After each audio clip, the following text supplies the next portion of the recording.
सभी मसीही विश्वासियों को प्रभु यीशु के नाम में शालोम, प्रेज द लॉर्ड, जय मसीह की।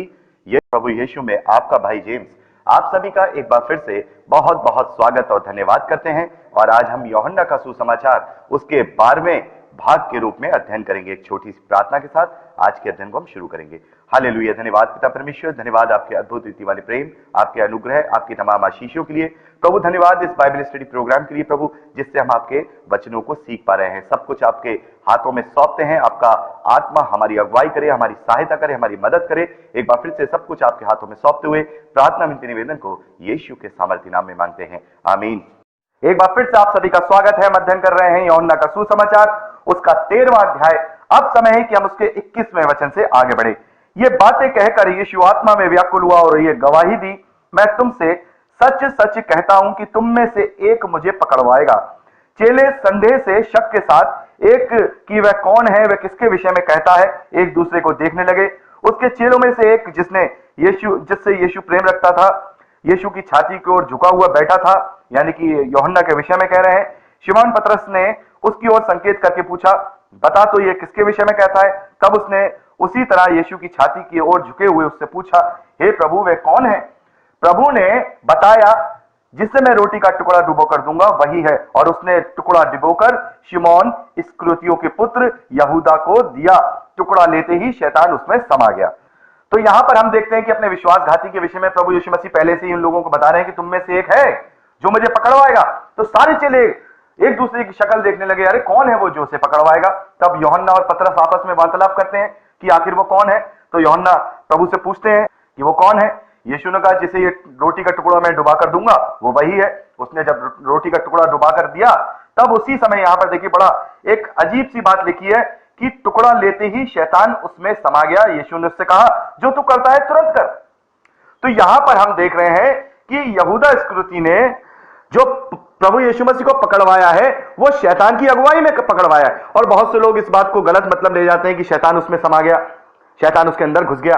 शैतान उसके अंदर नहीं घुसा, बल्कि शैतान की बुराई उसके अंदर घुस गई। वो शैतानी बात, धोखेबाजी वाली बात उसके अंदर घुस गई। उसके अंदर लालच घुस गया। उसके अंदर जो उसने जो 30 चांदी के जो सिक्के थे उसका जो लालच उसके अंदर घुस गया। तो तमाम व्यक्ति जो मनुष्य है, अगर उसके अंदर किसी भी प्रकार का घमंड है, लालच है, बुराई है, वो अगर उसके मन में आती है तो उसका मतलब यही कहा जाता है कि उसके अंदर शैतान समा गया। ऐसा नहीं है कि कोई आत्मा है शैतान, वो आत्मा बन के हमारे अंदर घुस गया। इस प्रकार से यहां प्रभु यीशु मसीह का कहने का, यहां पर यूहन्ना जो इस सुसमाचार को लिख रहे हैं उनका कहने का मतलब नहीं है। तो यहां पर शैतान समा गया और प्रभु ने क्या कहा उससे, जो तू करता है तुरंत कर, तुरंत कर। परंतु बैठने वालों में से किसी ने नहीं जाना ये बातें उसने किसके लिए कही थी। यहूदा के पास थैली रहती थी। खैर आप इसको पढ़ चुके हैं। तो यहां पर हम देखते हैं प्रभु यीशु मसीह कह रहे हैं, जो तू करना चाहता है तुरंत कर।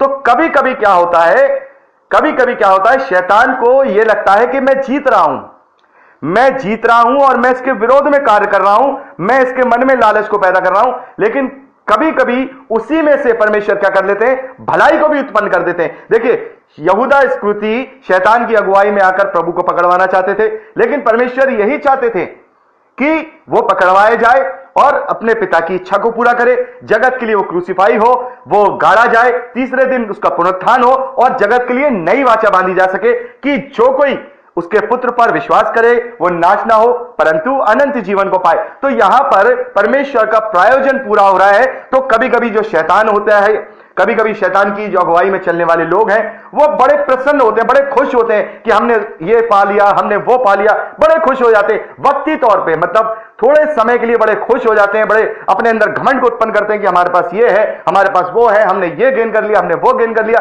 लेकिन सही मायने में क्या होता है, वो अपने लिए क्या कर रहे हैं, अपने लिए आग का ढेर कमा रहे हैं, उस गंधक की झील को कमा रहे हैं और अपने आप को क्या कर रहे हैं, अपने नाश होने का कारण वो उत्पन्न कर रहे हैं। तो यहां पर हम देखते हैं कि यहूदा इस्करियोती के मन में प्रभु यीशु मसीह को पकड़वाने के लिए जो विचार आया, उसके अंदर जो मन में लालच घुसा, तो उसके लिए भी यहां पर प्रभु यीशु मसीह ने कहा कि ठीक है, जा, जो करता है जल्दी कर, क्योंकि तू जानता ही नहीं है। अभी तू जो जानता ही नहीं है, उनका मतलब, मेरा मतलब शैतान से है।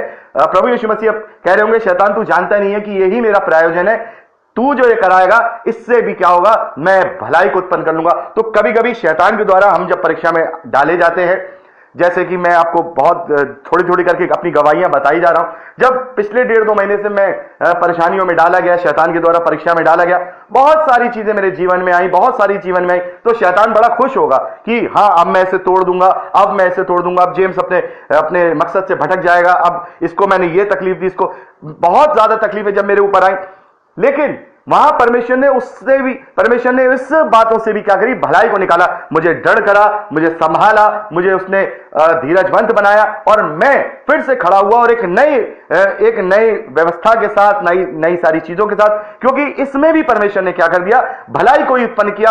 हो सकता है कि अभी 1-1.5 महीना लग जाए हमें वो सारी व्यवस्थाओं को पूरा करने में, लेकिन अब जो व्यवस्था परमेश्वर हमें देने में जा रहा है, तो इससे भी ज्यादा अच्छी हम परमेश्वर के लिए सेवकाई कर सकेंगे, लोगों तक सुसमाचार पहुंचा सकेंगे और ज्यादा से ज्यादा हम अपने साथ लोगों को जोड़ सकेंगे। सारी बातें मैं आपको जब परमेश्वर समय बताएगा मैं आपको जरूर बताऊंगा, विस्तार से बताऊंगा, एक एक चीज बताऊंगा, क्या क्या हुआ, कैसे कैसे हुआ और क्या होने वाला है। तो इसमें से भी परमेश्वर ने, मैं सोचता था कि इसमें क्या भलाई है परमेश्वर, मैं इतने सारे लोग मुझसे जुड़े हुए हैं, बाइबल अध्ययन कर रहे हैं, 1.5 महीना हो गया, कौन सी भीड़ है, पता नहीं कहां भटक जाए, मुझे तूने जिम्मेदारी दी थी कि मैं उनके वचनों को उन्हें सिखा सकूं, उन्हें बता सकूं, अब ये जिम्मेदारी मेरे से क्यों हट रही है, ये मैं क्यों नहीं कर पा रहा हूं सारी चीजें।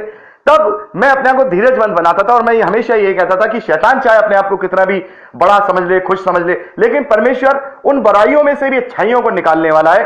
वो भले ही अपने आप को बड़ा बलवान समझने लगे, लेकिन वो नहीं जानता कि इसके पीछे परमेश्वर का क्या प्रयोजन है। तो यहां पर हमने देखा शैतान ने यहूदा इस्करियोती को बहकाया, लेकिन वहां प्रभु यीशु मसीह का भी प्रयोजन है कि भाई जा जल्दी पकड़वा, मैं तो आया ही इसलिए इस धरती पर हूं कि मैं पकड़वाए जाऊं, मैं क्रूसीफाई हूं, गाड़ा जाऊं, तीसरे दिन फिर से जी उठूं, ताकि समस्त मानव जाति का उद्धार हो सके, समस्त मानव जाति मुझ पर विश्वास करे और उद्धार को और अनंत जीवन को प्राप्त कर सके। तो यही मेरे और आपके जीवन में जब शैतान बलवंत होकर के कार्य करता है, तो अपने धीरज को कभी मत खोइए। कोई ना कोई, जितनी परेशानियां, जितने क्लेश हैं इस धरती में, भले वो क्लेश खत्म ना हो, बुराइयां खत्म ना हो, परेशानियां खत्म ना हो, तब भी हमारे लिए बड़ा प्रतिफल है, क्योंकि पौलुस ने कहा कि आज के दुख और तकलीफें, क्लेश हैं, उस महिमा के आगे कुछ भी नहीं जो हमें मिलने वाली है। रोमियो की पत्री 8वां अध्याय 18वां वचन। तो कहीं ना कहीं कोई ना कोई अच्छाई निकल के आएगी, फिजिकल रूप से निकल के आए, आत्मिक रूप से निकल के आए। अगर फिजिकल और आत्मिक रूप से इस धरती पे निकल के नहीं आ रही है, तो हमारे मरने के बाद जो इस नाशवान शरीर को जब हम छोड़ेंगे, तो वो अच्छाई निकल के आएगी कि हम अपने परमेश्वर, अपने प्रभु को देखेंगे, उससे मिलेंगे। तो कहीं ना कहीं तो कोई ना कोई अच्छाई निकल के ही आ रही है।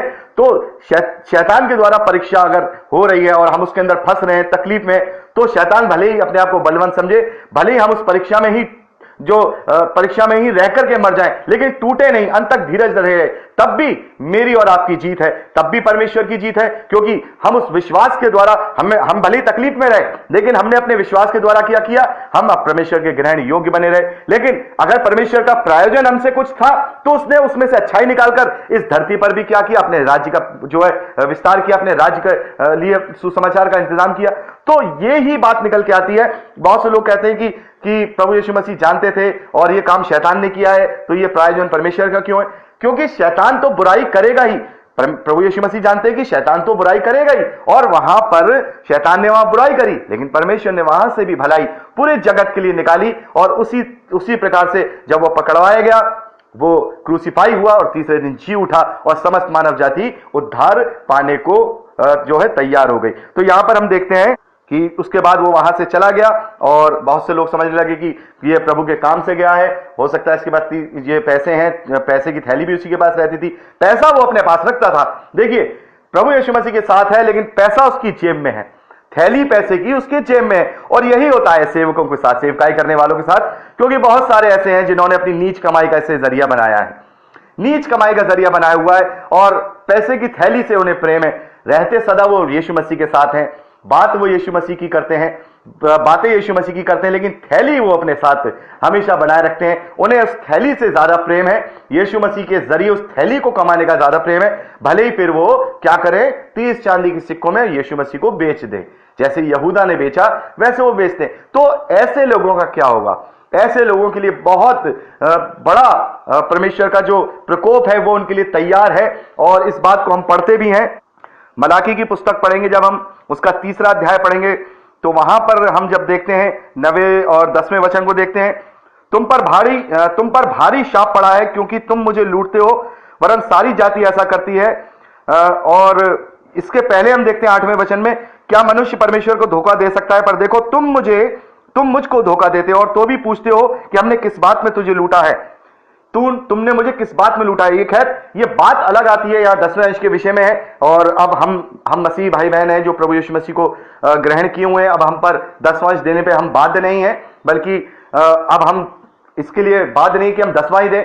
हम 1 भी दे सकते हैं, 2 भी दे सकते हैं, 50 भी दे सकते हैं। जिस नाप से हम नापेंगे उसी नाप से परमेश्वर हमें नापेंगे। ये बात हमें पौलुस कहते हैं। तो यहां पर हम ये बात तो 10वें अंश के लिए कही गई थी, लेकिन ये बात मैं उन मसीही विश्वासियों से जो प्रभु यीशु मसीह की शिक्षाओं को, सेवकाई को नीच कमाई का जरिया बनाए हुए हैं, उनके विषय में यहूदा इस्करियोती से जोड़ता हूं कि वो लोग क्या करते हैं, परमेश्वर के भाग्य को लूटते हैं।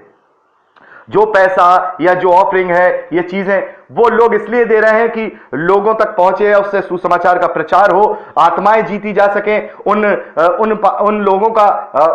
उन लोगों की फैमिली चल सके जो प्रभु के लिए अपने दिन रात लगे रहते हैं, उन्हें किसी बात की कोई कमी घटी ना हो। वो लोग क्या करते हैं, परमेश्वर के भाग्य को चोरी करते हैं, उससे अपने लिए क्या बनाते हैं, प्रॉपर्टीज बनाते हैं, अपने लिए आलीशान मकान बनाते हैं। तो क्या कर रहे हैं, ये यहूदा इस्करियोती नहीं है कि यीशु मसीह के साथ रह के उसके एक साथ थाली में खाने के बावजूद भी थैली अपनी जेब में रख रहे हैं। हमने अभी क्या देखा, ये रुपयों की थैली यहूदा के पास ही रहती थी। तो जहां रुपये आ जाते हैं वहां पर इंसान का मन भटकने लगता है। यही बात प्रभु यीशु मसीह ने कहा कि जहां तेरा धन वहां तेरा मन, यानी जिसके बारे में तू सोचेगा, जो चीज तेरे चारों ओर होगी तू उसी के बारे में सोचेगा। अगर तू वचन पढ़ेगा सुबह शाम और परमेश्वर के वचनों का प्रचार करेगा, तब तेरे मन में प्रभु की निकटता रहेगी, तेरे अंदर वचन बने रहेंगे। लेकिन अगर तू बिजनेस माइंडेड हो जाएगा तो फिर तेरे दिमाग में बिजनेस भी चलेगा। तो एक ही काम कर सकता है। बहुत से लोग कहते हैं कि नहीं, जो प्रचारक होते हैं उन्हें बिजनेस भी करना चाहिए, उन्हें ये भी करना चाहिए। हाँ, निस्संदेह अगर उनके अंदर इतनी एबिलिटी है तो कर सकते हैं। लेकिन मेरा सोचना यह है कि जो हम करें, अगर हम सेवकाई कर रहे हैं तो फिर हम सेवक ही बने रहे। क्यों? क्योंकि हमारा मन वहीं पे लगा रहेगा जहां हमारा धन होगा। तो मेरा धन वो हो, आपका धन वो हो जो परमेश्वर की निकटता में हो, यानी ये वचन हो। वचन को बढ़ाना है, वचन का प्रचार करना है, वचन को पढ़ना है, वचन का अध्ययन करना है और लोगों तक सुसमाचार पहुंचाना है। तो अगर हमारे दिमाग में यही चलता रहेगा तो 24 घंटे पवित्र आत्मा की हम क्या रहेंगे, उसकी अगुवाई में रहेंगे और हम नई नई नित्य करके हम नई नई बातों को सीखेंगे। क्योंकि कोई भी परफेक्ट नहीं है, नई नई बातें पवित्र आत्मा हर चीज में रिवील कराता है, सब कुछ हर इंसान नहीं सीखता है। तो जहां तेरा धन होगा वहां तेरा मन होगा। तो उसके पास धन था तो उसका वो मन वही था। उसके मन में और धन कमाने का आया कि मैं और धन कमाऊं। तो उसने क्या किया, जिस थाली में खाया उसी में क्या किया उसने। अभी हमने देखा, प्रभु ने एक वचन पढ़ा, वचन को क्लेम किया वहां पर, भजन संहिता 41 उसका 9वां वचन, वहां पर प्रभु ने बताया कि कैसे जिसके साथ जिसकी रोटी खाई उसी पर उसने लात उठाई। तो यह बात ऐसे लोगों पर है कि जिसके वचन के लिए प्रचार कर रहे हैं उसके भाग को खा रहे हैं। तो प्रभु यीशु मसीह का हम क्या कर रहे हैं, प्रभु यीशु मसीह को बेच रहे हैं। उसी की रोटी खाकर हम उस पर अगर लात उठाएंगे तो फिर हमें कौन बचाने वाला होगा। अब कौन होगा जो हमारे लिए दूसरी बार क्रूसीफाई होगा? कोई नहीं है। तो ऐसे लोग अपने नाश का कारण बन रहे हैं और अपने लिए बहुत बुरा प्रतिफल जो है कमा रहे हैं। तो यहां पर हमने 30वें वचन तक का अध्ययन कर लिया है और 31वें वचन से आगे हम अगली रिकॉर्डिंग को यानी परसों करेंगे। तो आज के लिए इतना ही। प्रभु आप सबको बहुत आयत की आशीष दे, आप वचन में बढ़ते जाएं। Praise the Lord. जय मसीह की।